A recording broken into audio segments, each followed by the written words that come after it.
Hi everyone, Dr. Suneel Dhand, internal medicine physician. We had some big news today from the United Kingdom when the Prime Minister Boris Johnson made a long speech with a series of announcements regarding the COVID-19 strategy over the upcoming fall, autumn, shouldn't forget where I'm from, autumn, not fall, and winter months.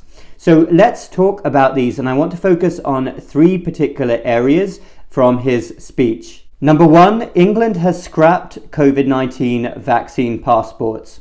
A couple of months ago, a tentative plan was announced for COVID-19 vaccine passports to get into indoor crowded arenas, including nightclubs. I remember at the time this caused a lot of debate within the United Kingdom, and I actually made a video about this very topic, citing my own concerns, not just from a very obvious civil liberties perspective in a free country, but also how I was concerned that it wouldn't even achieve the health goals that it intended. Anyway, the plan has now been shelved, at least for now, and it was very interesting when they initially rolled out the plan. They were saying that you had to have a COVID vaccine passport, that a negative current COVID test wouldn't suffice, when actually, if you take a step back and look at things logically, if the goal is to slow down or stop the spread of COVID-19, a negative current COVID test is actually better than a COVID vaccine passport. So anyway, I am glad that the UK government has put this plan aside. It was going to be introduced this month. It's now no longer going to be. Number two, proceeding with a COVID-19 vaccination program in children aged between 12 and 15.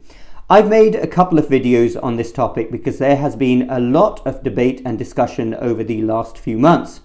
Initially, the UK government said that it wouldn't proceed with a vaccination program in children under the age of 18. Then they proceeded with a one-dose only strategy in children aged 16 and 17. And a couple of weeks ago, I made a video on this topic and how the JCVI, the Joint Committee for Vaccination and Immunisation, which is the UK government's expert advisory committee, made a statement which is actually on the UK government website. And they said that they couldn't recommend a widespread vaccination program to healthy children aged between 12 to 15 based on the benefit versus risk ratio, at least in that group. And they said very clearly that this was a low risk group. They then said that they would pass on the decision to the chief medical officers of the 4 UK nations and the UK government. The chief medical officers have now had their say, and the government ministers have looked at it, and the UK government has effectively overruled the JCVI. I know that this has caused a lot of discussion again in the United Kingdom. I know a lot of British doctors that think very differently in terms of whether or not we should proceed with a vaccination program in this age group, because after all, remember, the UK expert committee, which also consists of physicians and a number of scientists, didn't advise strongly for it.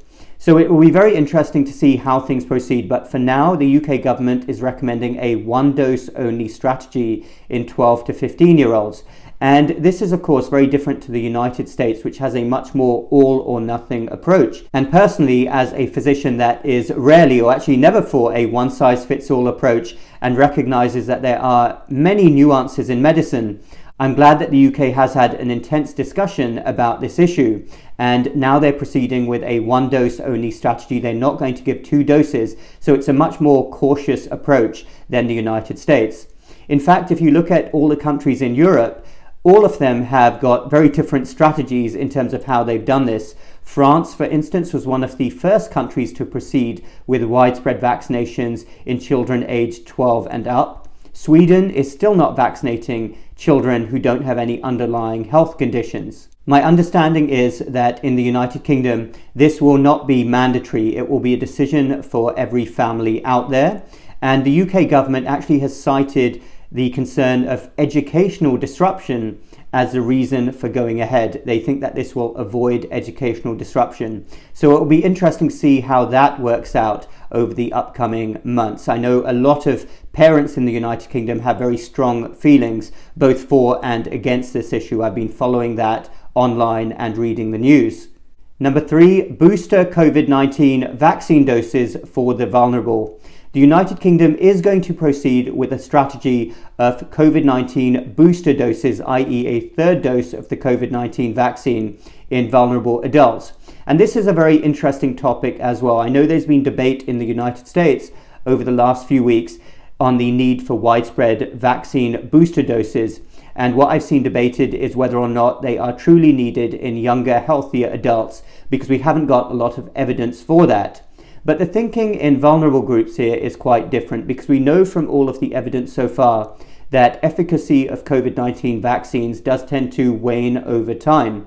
And we know that the vulnerable groups, the elderly, those with comorbidities, are by far worst affected by the illness. They're far more likely to suffer with severe disease and be hospitalized. And my line of thinking personally is this, and I've had a few of these discussions over the last couple of weeks. If you are in a vulnerable group, and I've had this discussion even with family members, a lot of them in the United Kingdom, older family members, if you know you are in a vulnerable group and you've already received 2 doses of the COVID-19 vaccine, presumably in December of last year or earlier this year, the family members and contacts that I'm thinking of were all okay with those vaccine doses, they didn't suffer with any significant side effects, then it is not a bad idea to strongly consider a COVID-19 booster dose before the onset of winter. Because what we know is that winters in the Northern Hemisphere can be quite brutal. People are indoors, and those are ideal conditions for respiratory viruses to spread.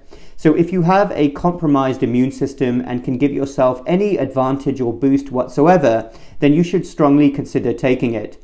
Obviously, I am not giving personal medical advice here. That is between anyone listening and their physician. But that is my line of thinking on COVID-19 booster doses, that rolling them out to the vulnerable who have already received 2 doses earlier this year, if we know that the efficacy of vaccines wanes over time, not a bad idea at all to consider a booster dose. So there you go then, some very recent interesting developments from the United Kingdom. And as somebody who grew up in the UK and still has a lot of family and contacts over there and regularly follows the news, I do find it very interesting how different the thought processes are and even policies on different sides of the Atlantic. What I am concerned about, though, is the winter months and protecting our vulnerable groups who we know get badly affected by COVID-19 as much as possible, whether it's through a vaccine boosted shot, a 3rd dose of the vaccine, and other common sense measures. I would like to see razor sharp focus as we approach the colder months on these vulnerable groups.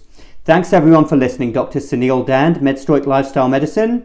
Follow me on YouTube, Facebook, Instagram, Twitter. We will speak again very soon.